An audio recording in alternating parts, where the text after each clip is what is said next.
열왕기하 6장 15절에서 23절 말씀입니다. 15절부터 봉독하도록 하겠습니다. 하나님의 사람의 사환이 일찍이 일어나서 나가보니 군사와 말과 병거가 성읍을 에워쌌는지라.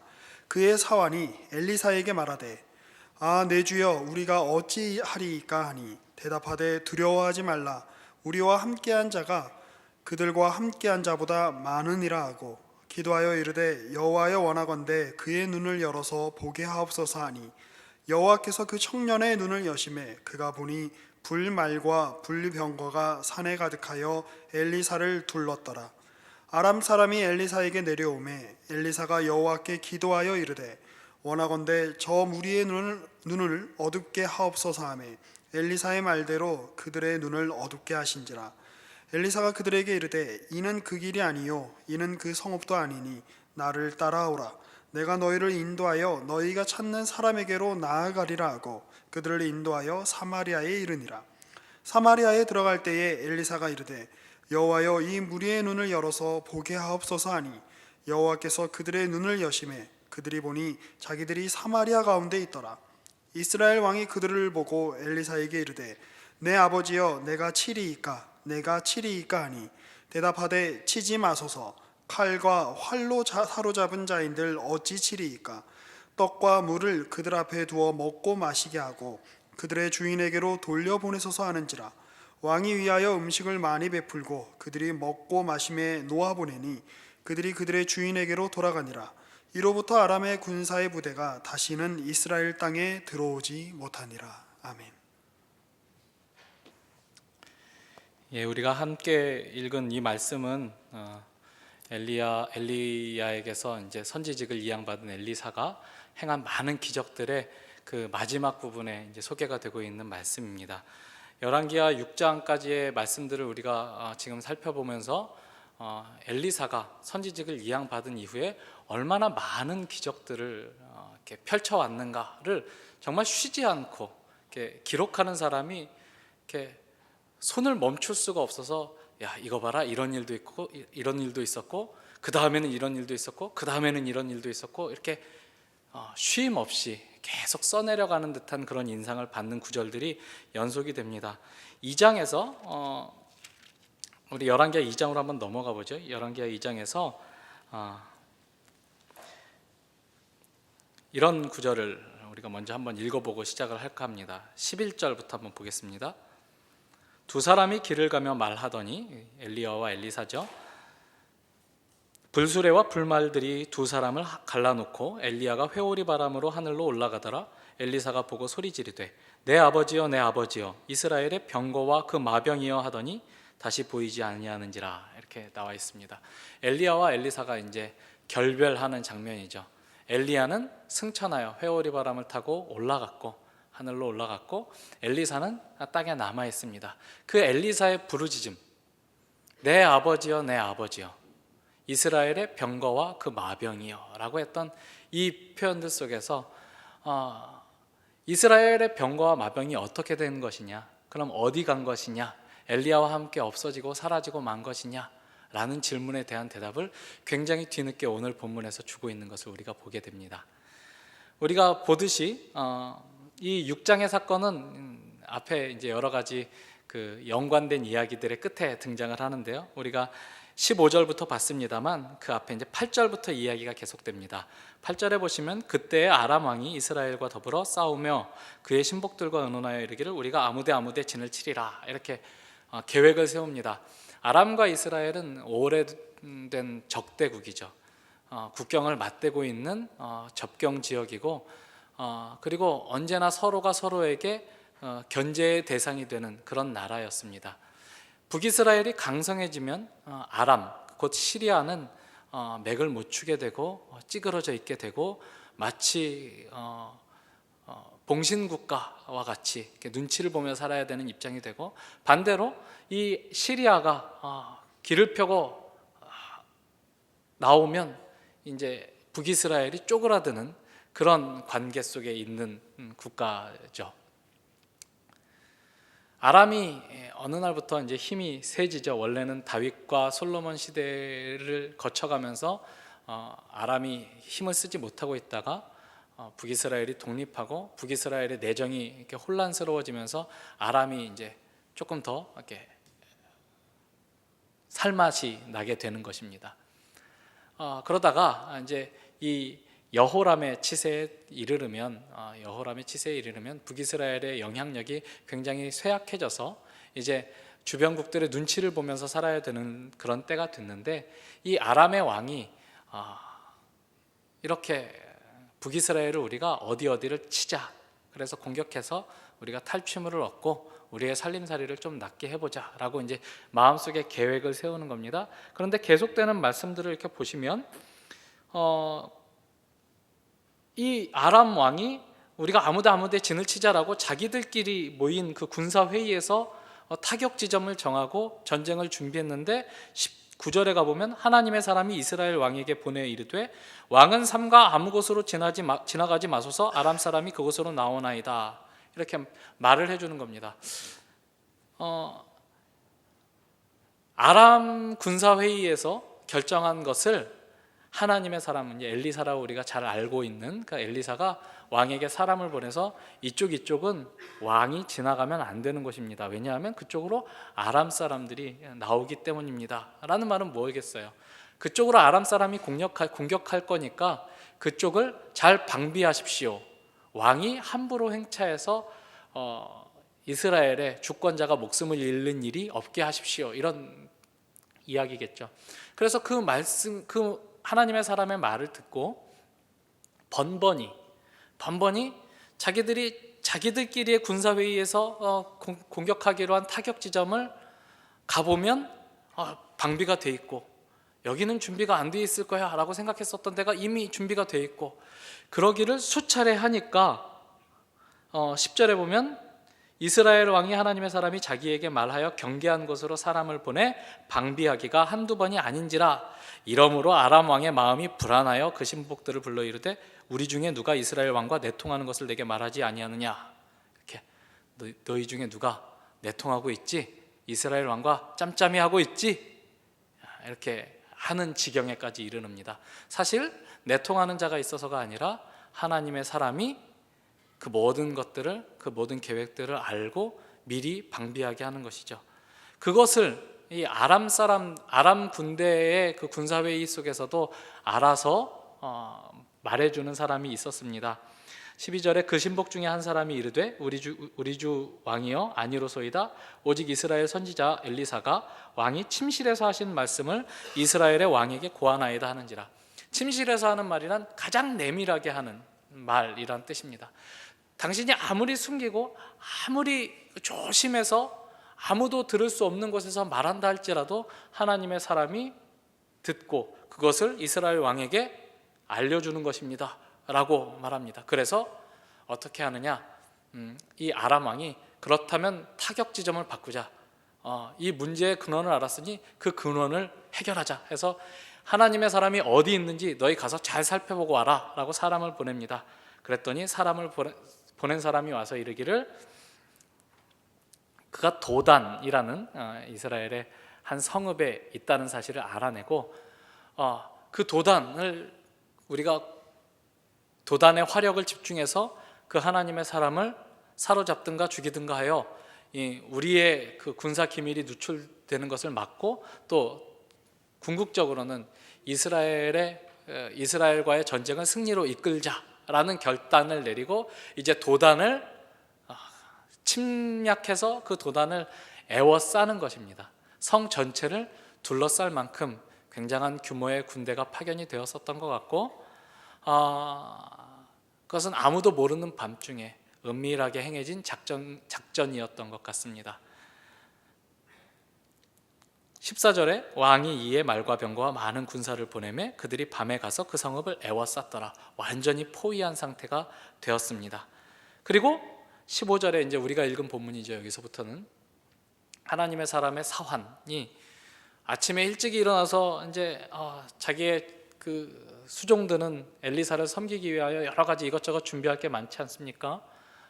물도 떠서 씻을 물도 준비해야 되고 식사도 준비해야 되고 아침에 이제 청소도 해야 되고 여러 가지 일들 하려고 딱 나와 보니까 아침 일찍 나와 보니까 망했다. 이 사람이 소리를 지릅니다. 내 주여, 우리가 어찌하리이까? 엘리사에게 말합니다. 무슨 상황 보고를 하지 않습니다. 엘리사님, 일어나 보십시오. 지금 아람 군대가 우리의 온 성읍을 에워쌌습니다. 이렇게 무슨 또박또박 그 사건의 전후를 분명하게 말하는 것이 아니라 망했습니다. 이렇게 얘기하는 거죠. 완전히 넋이 나가고 멘붕에 빠진 모습을 우리가 보게 됩니다. 그런데 엘리사가 너 아무것도 모르는 녀석, 하나님 이 사람의 눈을 한번 띄워주십시오 라고 기도하자 이 사람의 눈이 딱 떠졌는데 뭐가 보이는 겁니까? 불말과 불병거들이 온 산에 가득한, 엘리사를 둘러 에워싸고 온 산에 가득한 모습을 보게 되는 것입니다. 굉장한 기적의 이야기죠. 아까 우리가 시작하기 전에 열왕기하 2장에서 내 아버지여, 내 아버지여, 이스라엘의 병거와 마병이여 라고 소리쳤던 엘리사의 그 절규를 기억하고 계십니까? 그 이스라엘의 병거와 마병이 지금 어디에 있습니까? 엘리사와 함께 있는 거죠.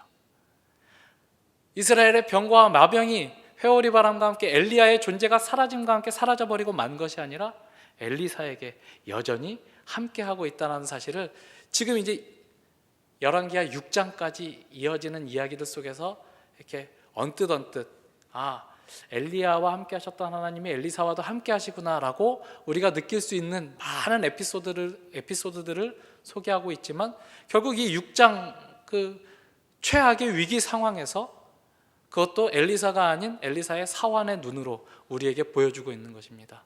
하나님이 여전히 엘리사와 함께하고 계시구나. 그때 엘리야와 함께 하셔서 끔찍한 시절, 아합의 시절을 하나님의 사람을 지키시고 보호하시고 끝까지 포기하지 않으셨던 그 하나님이 지금 엘리사의 시대, 포스트 아합 시대에도 여전히 우리와 함께 하시는구나를 알게 해주는 말씀으로 이 말씀을 소개합니다. 그래서 이 사환은 눈이 열려서 실제를 보는 거죠. 눈에 보이는 것이 전부가 아니구나. 눈에 보이는 것은 지극히 우리의 삶 속에서 일어나는 일들의 지극히 일부분만 우리의 눈에 보이는 거구나. 그 영적인 눈이 띄워지고 나니까 우리의 삶에는 보이는 것보다 훨씬 더 많은 부분이 보이지 않는 것에 의해서 좌우된다라는 것을 알게 되는 것입니다. 이 사환의 마음이 어땠겠습니까? 불말과 불병거가 엘리사의 주위를 가득 호위하고 있는 그 모습을 보고 얼마나 큰 용기를 얻었겠습니까? 이것이 그 사환의 눈에 계속해서 보였겠습니까? 이것은 일회성 이벤트였을 것입니다. 한번 눈이 띄어져서 불말과 불병거들을 보았겠죠. 그리고 그 다음에는 또 똑같은 일상, 또 똑같은 하루하루, 매일 보는 그것이 보였을 것이지만 벌써 이 영안이 한번 열리는 경험을 하고 나서 그 다음에 보는 매일매일의 그전과 다르지 않은 그 일상의 모습들은 그저 똑같다고 할 수 없는 그런 모습이었을 것입니다. 그 이면에 하나님이 보이지 않지만 여전히 우리와 함께하고 계시다를 늘 알게 되는 것이죠. 그래서 이 사환은 눈이 열리고 그리고 눈이 닫힌 사람들이 있죠. 거기 보면 아람 사람들이 이제 쳐들어오려고 엘리사를 사로잡으려고 엘리사에게 다가올 때 엘리사가 다시 한번 기도를 합니다. 이번에는 하나님 눈을 감겨 주십시오. 아까 전에 사환에게는 눈을 띄워 주십시오라고 기도했지만 이번에 이 아람 사람들에게는 이들의 눈을 감기게 해 주십시오. 그래서 그들이 눈이 멉니다. 눈이 멀다라는 이야기는 아무것도 안 보이는 그 소경각 같은 상태가 되었다라는 뜻이 아니라 사리분별이 제대로 작동하지 않는 상태에 이르렀다 이런 뜻입니다. 우리가 본다라는 말을 여러 가지 의미로 쓰잖아요. 보다라는 것은 모든 감각에 다 갖다 붙여서 씁니다. 맛보다, 만져보다, 그렇죠? 맛보다, 만져보다, 냄새를 맡아보다 이렇게 쓰죠. 본다라는 것은 감각을 받아들이는 모든 그 표현을 가리키는 표현인데요. 그 감각이 주어지는 감각이 머리에서 사리 판단이 되어야 됩니다. 느껴진 감각을 가지고 판단을 해야 되는데 그 판단력이 흐려져 버리면 느껴지는 감각이 아무리 구체적이고 확실하다고 할지라도 그 감각이 소용이 없어져 버리는 것이죠. 그런 의미에서 눈이 멀게 되는 겁니다. 이 눈이 먼 사람들을 엘리사가 데리고 사마리아로 갑니다. 야, 여기 니네들 잘못 왔다. 하나님의 사람 찾지? 예, 우리가 하나님의 사람 잡으려고 왔습니다. 여기 아니야, 여기 아니야. 따라와. 그러고 사마리아까지 가는 겁니다. 사마리아에서 도단까지의 거리는 약 20km 정도 되는 것으로 알려져 있습니다. 그러니까 적지 않은 거리죠. 매우 긴 거리를 잘 와서 도단에 도착해 놓고 그 다음에 엘리사가 이들의 눈을 멀게 해달라는 기도를 하자 하나님이 그들의 사리 판단을 못하게 막으셨고 전혀 분별을 할 수 없는 상황이 되어서 엘리사의 손에 이끌려 굉장히 오랜 시간 걸었을 거 아닙니까? 사람의 걸음거리가 보통 걸음이 시속 4km면 5시간에 걸려서 도착하는 곳이 사마리아인데 뭐 조금 더 빨리 갔다고 할지라도 서너 시간은 좋게 행군을 해야 되는 그 거리를 행군해서 갑니다. 그리고 나서 사마리아에 들어갈 때 엘리사가 여호와여 이 무리의 눈을 열어서 보게 하옵소서. 이들의 눈을 띄워주십시오. 다시 사리 판단이 제대로 돌아오게 해주십시오라고 했더니 자기들이 적국의 수도의 한가운데 들어와 있는 것입니다. 꼼짝없이 사로잡힌 상태가 된 것입니다.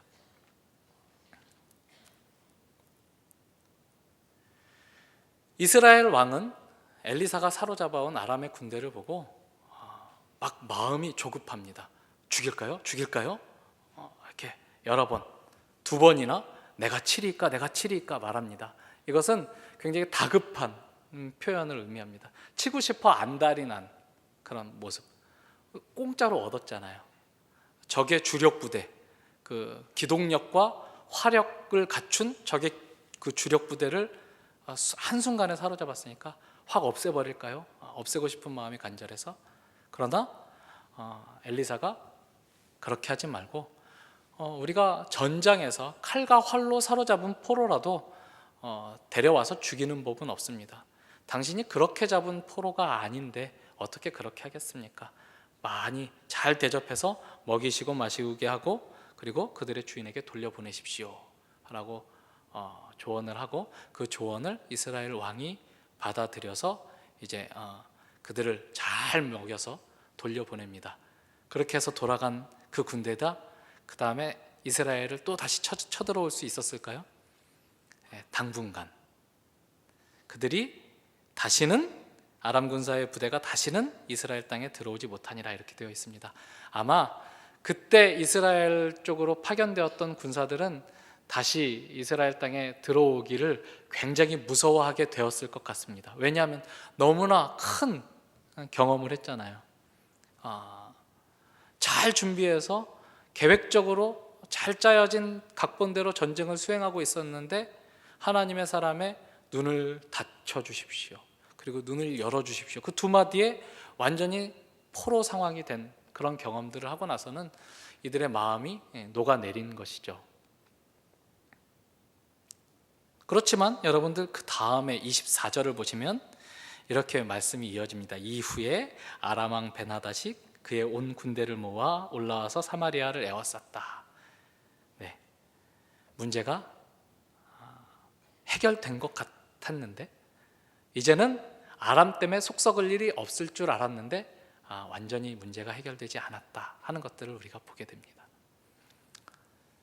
본문 앞에는 우리가 읽은 이 본문 앞에는 한 가지 좀 기이한 사건이 소개가 됩니다. 이거 무슨 민간 전설도 아니고 토속 무슨 전설도 아니고 우화 같기도 한 그런 전설이 나오는데요. 6장 1절부터 7절까지의 선지자의 제자들이 엘리사에게 허락을 받고 요단 강가에 선지자들의 제자들이 거할 처소를 짓는 그 일을 위해서 허락을 구하고 엘리사와 함께 가서 나무를 패는데 도끼 자루에서 빠져가지고 물에 가라앉는 그런 이야기. 그래서 이 도끼를 빠뜨린 사람이 뭐라 그러냐면 5절에 이렇게 말합니다. 한 사람이 나무를 벨 때에 쇠도끼가 물에 떨어진지라 이에 외쳐 이르되 내 주여 이는 빌려온 것이니이다. 주여 이거 빌려온 것입니다. 이렇게 그 분명한 주어와 수어로 되어 있지 않고 으악 이거 빌려온 건데 이렇게 되어 있습니다. 주여 이거 빌려온 건데 뭐 아무렇지도 않잖아요. 사실 우리가 이 이야기에 공감을 하지 못하는 이유는 우리가 도끼의 값어치를 너무나 작게 보고 있기 때문입니다. 그 당시에는 철기가 굉장히 귀한 시대였고 철기를 한 개인이 소유하려면 어느 정도 그 경제력이 있어야 했는데 우리가 알다시피 선지자의 제자들, 선지자 생도들은 가난에 빠진 사람들입니다. 그렇죠? 그 앞에서도 나왔죠. 선지자의 생도 중에 한 사람의 부인이 과부가 되고 나서 자기와 자기의 자녀들이 다 노예로 팔려야 될 위기에 엘리사를 찾아와서 경제적인 도움을 얻은 장면들. 흉년이 들어서 아무것도 먹을 것이 없어서 솥 걸어놓고 국 끓여 먹다가 먹을 게 너무 없어서 그 독이 들어있는 열매인지도 모르고 따다가 썰어 넣어가지고 다 죽을 뻔했던 그런 이야기들.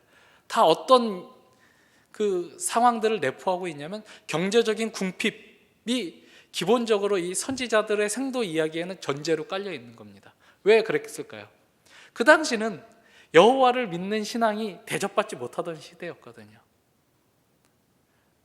바알을 섬기던 시대. 아합은 죽었지만 이세벨이 여전히 살아있는 시대지 않습니까? 빌려온 도끼를 잃어버리면 가서 갚아야죠. 갚아야 되는데 알다시피 선지자 생도들은 경제적으로 곤궁하기 그지없는 사람들입니다. 경제적으로 그 쇠도끼를 갚을 능력이 없으면 그 다음에 어쩔 수 없이 취해야 되는 차선책은 무엇이냐면 종 노릇하는 것입니다. 도끼를 빌려와서 하나님의 선지자들의 훈련생들이 거할 처소를 만들기 위해서 나무를 패다가 그 도끼가 빠졌는데 그래서 종으로 팔려나갈 위기에 빠져 있기 때문에 우리 생각에는 그 뭐 대단한 일이라고 그렇게 난리 법석을 피는가 하는 그런 일들을 하고 있는 거죠. 내 주에 이거 빌려온 겁니다. 그 다음에 괄호 안에 얼마나 많은 이야기가 들어있습니까? 내가 나조차고 나무하다가 도끼를 빠뜨린 것도 아니고 왜 나무꾼의 금도끼 은도끼 이야기에서도 그 사람은 뭐 자기가 먹고 살려고 나무를 하다가 도끼를 빠뜨린 거지만 이 선지자 생도는 자기 먹고 살려고 한 것도 아니고 하나님의 선지자들의 생도들이 거할 처소를 짓기 위하여 열심히 일하다가 도끼가 물에 빠졌는데 종으로 팔려가야 되는 그 비참한 현실에 대한 절규, 원망 같은 것들이 괄호 안에 다 들어있는 거죠. 빌려온 겁니다.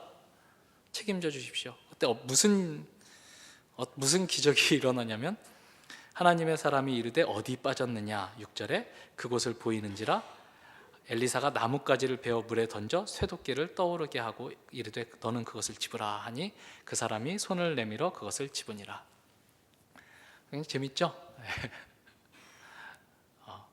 금도끼 은도끼 얘기랑 뭐가 다른지 잘 모르겠어요. 신선이 딱 물에서 나오는 산신령이 나오는 그런 거하고 거의 비슷한 것 같이 딱 나뭇가지를 던지니까 쇠가 물에 이렇게 쫙 떠오르는 거죠. 마치 나무는 그 쇠를 끌어올리는 자석이 된 그 어떤 나무가 쇠가 된 것 같고 쇠는 나무가 된 것 같은 그런 역전이 그 쇠도끼 사건을 소개하면서 일어나는 거죠. 어떤 물체의 성질까지도 완전히 뒤집어서 기적을 행하실 수 있는 능력이 하나님의 사람에게는 있다. 그리고 여태까지 얼마나 많은 기적을 소개해 왔습니까? 2장부터 그 이후에 모압과의 전쟁에서 너희가 비도 보지 못하고 바람도 보지 못하겠거늘 구름도 보지 못하겠거늘 내가 너희에게 물을 주어 먹게 할 뿐만 아니라 그것으로 너희를 모압과의 전쟁에서 승리를 거두게 하겠다. 그 3장에서의 말씀이었죠. 4장에서는 무려 4가지의 기적이 나옵니다. 선지생도의 아내, 아까도 말했던 그 경제적인 어려움에 빠져있던 그 과부가 도움을 청하자 너 뭐 있냐? 기름이 조금 남았습니다. 가서 기름 그릇 많이 얻어와라. 그리고 몰래 네 방 안에 숨어서 그 기름 그릇을 있는 그릇에 다 따라라. 그러니까 기름이 빌려온 그릇 전체에 다 차서 당장의 어려움을 면하고 그 약간의 여분의 그 살기에 충분한 생활비를 얻게 되었다. 그 기적이 나오죠. 그 다음에 수넴 여인이 아들을 갖는 이야기, 그리고 그렇게 얻은 아들이 죽고 나서 다시 그 아들을 살리는 이야기. 그리고 윤 목사님이 해독 주스 사건이라고 명명을 하셨는데 그 들포도 넝쿨 따가지고 그 솥 걸어놓은 데다 잘못 넣어서 다 독에 감염돼서 죽을 뻔했는데 가루를 뿌려서 독을 제거하고 맛있게 먹고 배부른 이야기. 어떤 사람이 20개의 떡과 채소를 가져와 가지고 엘리사에게 주었는데 100명이나 되는 생도들에게 주어서 먹게 하라. 아이가 턱도 없습니다. 주려면 줘라. 하나님이 먹고 남는다 그러셨다 그랬더니 정말 먹고 남았더라 하는 이야기. 그리고 그 다음에 5장에 가면 나아만 이야기가 나오는 거죠. 나아만 장군, 아람 사람인데 문둥병에 걸려서 엘리사를 찾아왔더니 요단강물에 7번 씻어라. 화를 내고 돌아가려고 그랬더니 부하들이 그러지 마시고 더 어려운 일 했을 거 아닙니까? 해보십시오 해서 낳고 신앙을 가지고 난 이제 여호와만 예배드리겠습니다라고 돌아간 이야기. 그리고 오늘 본문 앞에 이 쇠도끼 이야기, 얼마나 많은 기적들이 나열이 되고 있습니까? 제가 이렇게 얼핏 세봤더니 오늘 이 눈먼 이야기까지 포함하면 무려 10개의 이야기가 2장 이후에 엘리사가 베푼 기적으로 소개가 되고 있습니다. 그런데 아무것도 나아지지가 않습니다.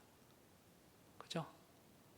선지 생도들은 여전히 가난에 빠졌고 이스라엘 백성들은 아람 군대가 쳐들어오면 불안불안하고 군력으로도 딸리고 경제력으로도 어렵고 하나님의 사람이 분명히 있는데 불병거와 불말들이 그와 함께 있어서 이스라엘을 지키고 있는데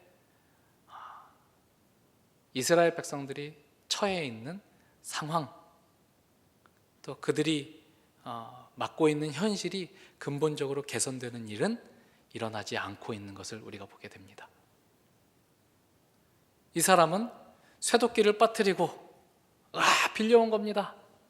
하나님이 놀라운 능력으로 엘리사와 함께 하셔서 그것을 가라앉은 쇠를 나무를 던져 떠오르게 하는 놀라운 성질의 역전, 그 물질 세계의 법칙의 역전을 보여주셨는데 여전히 어렵죠. 그 사람은 뭘 했을까요? 그 다음에 도끼를 딱 물에서 건져서 감동을 했겠죠. 그리고 뭘 했을까요? 다시 나무를 패야죠. 도끼를 도끼자루에 끼고 다시 나무를 패고 집을 지어야지. 그 도끼만 있으면 집 나와라 뚝딱 하면 집이 나오고 그러면 얼마나 좋겠습니까?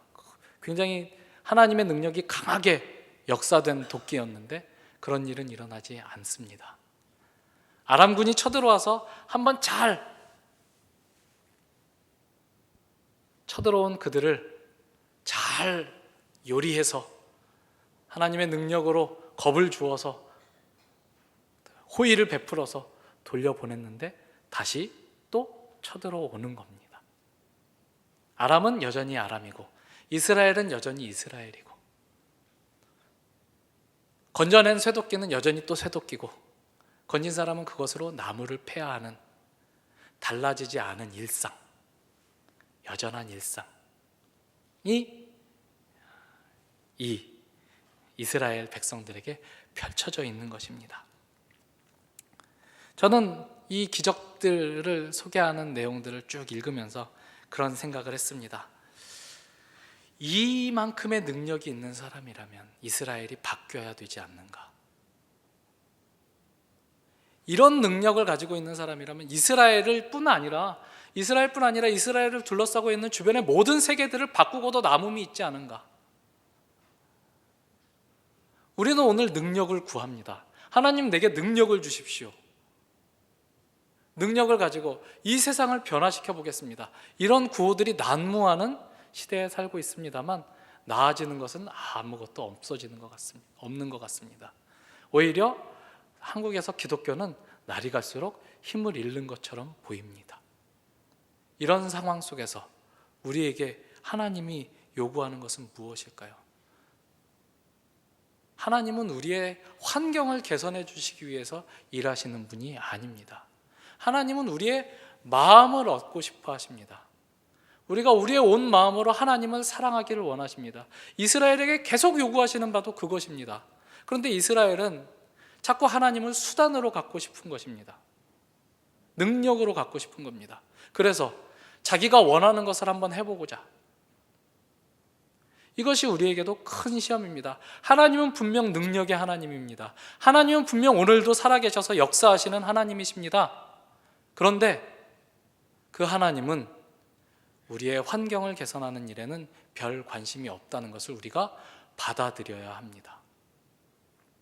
내 문제를 해결해 주시는 일, 정말 다급한 문제가 생겼을 때 우리가 하나님께 나아가면 하나님이 들어도 주시고 해결도 해 주시겠지만 그것으로 우리의 삶을 걱정도 없이 고민도 없이 오직 하나님께만 의지하면 모든 일이 해결되는 그런 장밋빛 미래를 우리에게 주시지 않습니다. 하나님이 그런 경험을 한 번 하면 그 다음에는 그 경험을 가지고 그렇게 한 번 뜬 눈으로 본 그 실제를 믿으며 하나님의 백성으로 하나님을 사랑하며 하나님께 충성하며 살 것을 우리에게 요구하십니다. 그것이 예수님이 당하셨던 시험의 내용이죠.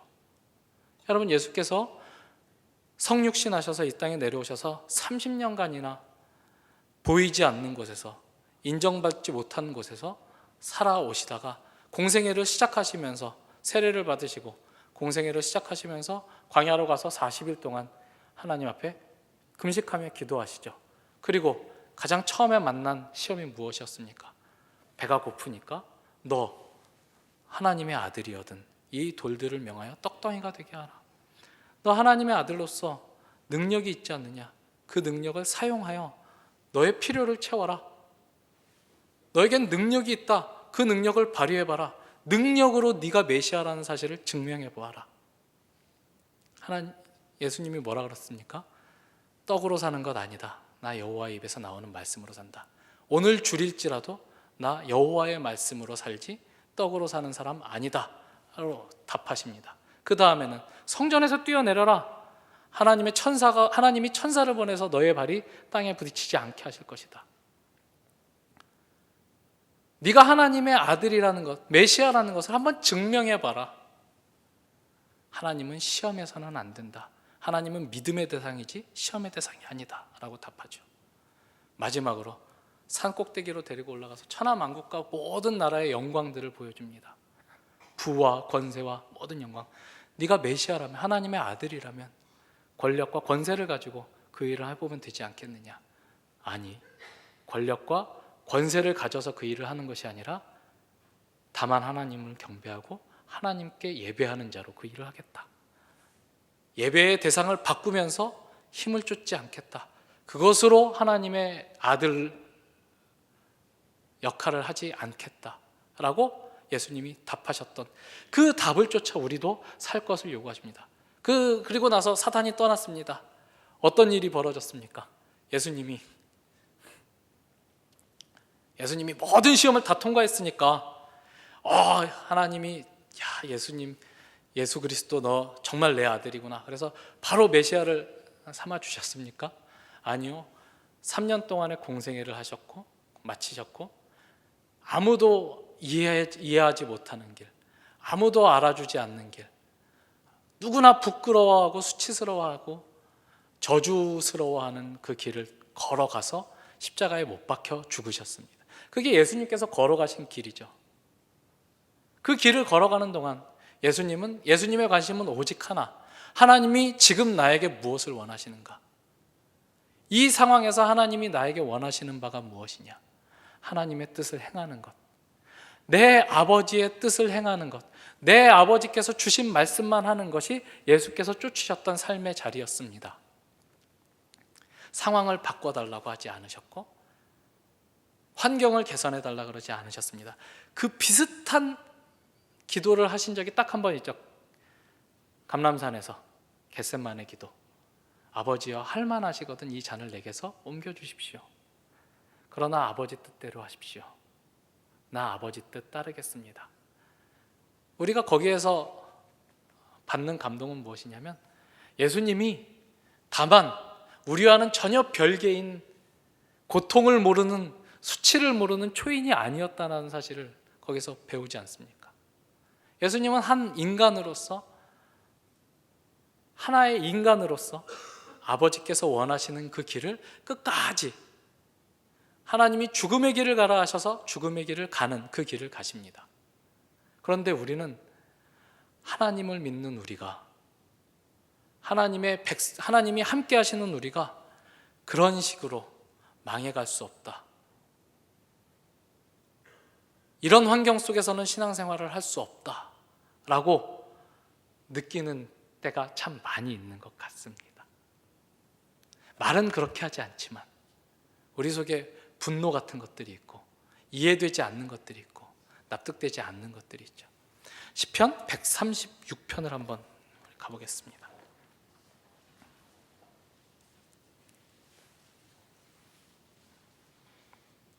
시편 136편 902페이지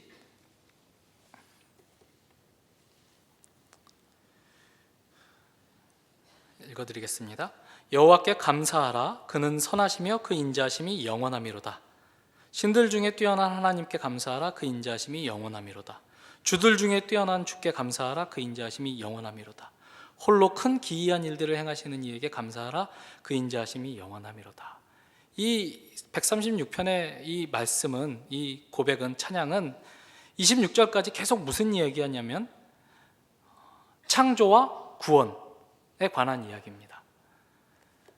4절부터 9절까지는 하나님이 창조하신 그 창조 세계를 논하면서 이런 것들을 창조하신 이에게, 지으신 이에게 감사하라. 그 인자하심이 영원하미로다. 이렇게 말하고 있고요.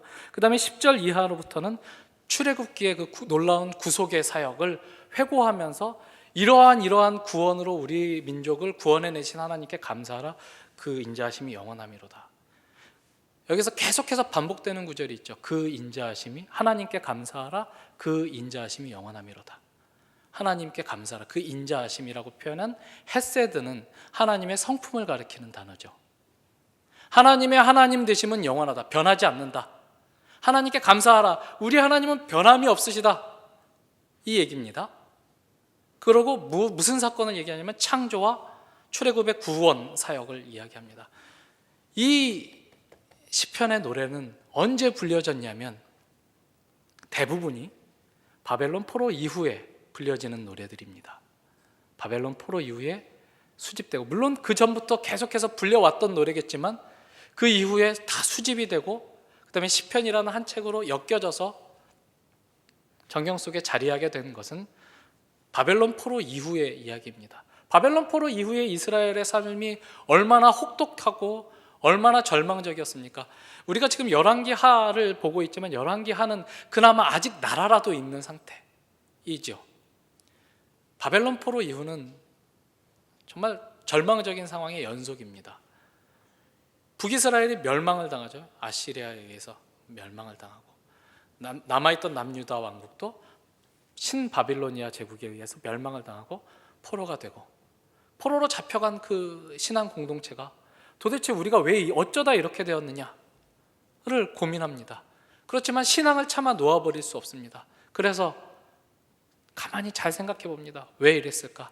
아, 하나님이 신실하셔서 그랬구나. 하나님이 그 언약에 신실하셔서 우리를 벌하신 거구나. 그러니 그 하나님의 통치 아래로 다시 우리가 들어간다면 하나님이 우리를 애굽에서 400년 동안 종살이 하던 이스라엘을 구원해낸 것처럼 우리도 구원하실 것이다 라고 믿는 거죠. 그렇게 해서 실제로 포로에서 귀환을 경험하고, 그렇지만 여전히 나라는 없고, 나라는 바벨론에서 페르시아로, 페르시아 제국에서 또 알렉산더가 이끄는 그 헬라 제국으로, 알렉산더 사후에 4분 오열된 그 나라에서 이 시리아 지역에도 속했다가 이집트 지역에도 속했다가 하는 그런 정치적인 그 격동 속에서, 그리고 결국은 로마가 먹고, 그 다음에 로마 이후에 예수님 시절 이후에는 이스라엘 백성들은 나라를 아예 잃고 온 세계에 뿔뿔이 흩어져 사는 민족이 됐지 않았습니까? 그런데 그 사람들이 부르는 노래입니다. 이 사람들이 아무리 힘들고 어렵다 할지라도 우리가 과거를 돌아보면, 우리의 과거를 돌아보면 우리가 믿는 하나님은 이 세상을 창조하신 하나님이시고 우리의 조상들을 애굽의 압제 속에서 구원하신 하나님이시다. 우리가 그것 잊지 말자. 그 하나님이, 변치 않는 그 하나님이 오늘 우리의 하나님이시다를 고백하는 노래입니다. 굉장히 센 노래죠. 나 개인, 나 한 사람의 삶이 아무리 어렵다 할지라도, 아무리 견디기 힘들다 할지라도 내 이 작은 삶보다 하나님이 하시는 역사의 그 긴 이야기 속에서 하나님은 언제나 변치 않으시고 우리와 함께 하셨으며 당신의 백성들을 돌아보시는 하나님이셨다. 포기하지 않는 하나님이시고 잊지 않는 하나님이셨다를 그 과거를 통해서 경험하는 겁니다. 눈을 뜨는 거죠. 영적인 눈이 뜨여지는 거죠.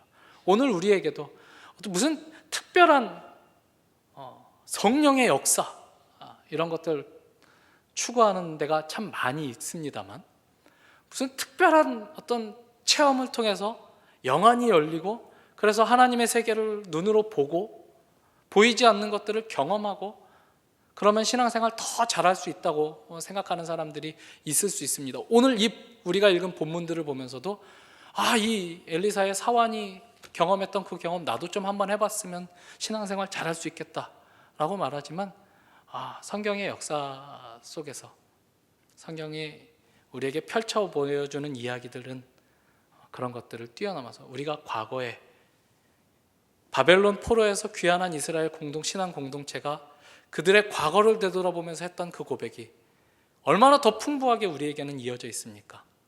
그것이 예수 그리스도에게까지 이어져 있고 십자가와 부활까지 이어져 있는 그 과거, 변할 수 없는 하나님의 일하심을 되돌아보고 너희 눈을 떠라, 믿음의 눈을 가져라, 보고 겁내지 말아라, 세상이 너희를 어쩔 수 없다는 것을 기억해라, 하나님이 여전히 너와 함께 하시다, 상황이 변하지 않는다고 실망하지 말아라, 삶이 나아지지 않는다고, 경제가 좀 나아지지 않는다고, 사회적인 지위가 향상되지 않는다고 좌절하고 절망하고 그런 것에 눌려 살지 말아라. 하나님이 여전히 우리와 함께 하신다. 여호와께 감사하라. 그는 선하시며 그 인자하심이 영원하심이라. 너도 그렇게 고백해라 라고 우리에게 도전하고 있는 것입니다. 이 말씀 가지고 이 찬양으로 여러분의 한 주간을 승리하며 사는 여러분과 제가 되기를 바랍니다. 기도하겠습니다. 하나님 아버지, 감사합니다. 수많은 기적들이 일어났을지라도 결국 이스라엘 백성들이 선택해야 됐던 길은 하나님 아버지께 순종하는 길, 현실을 딛고 일어서서 하나님께 감사하는 그 길이었음을 다시 한번 말씀으로 확인합니다. 눌리지 말고 지지 말고 우리도 하나님께 감사하며 승리를 확신하며 우리에게 주어진 삶을 하나님의 자녀답게 살아갈 수 있도록 하나님 붙들어 주시옵소서. 예수님의 이름으로 기도합니다.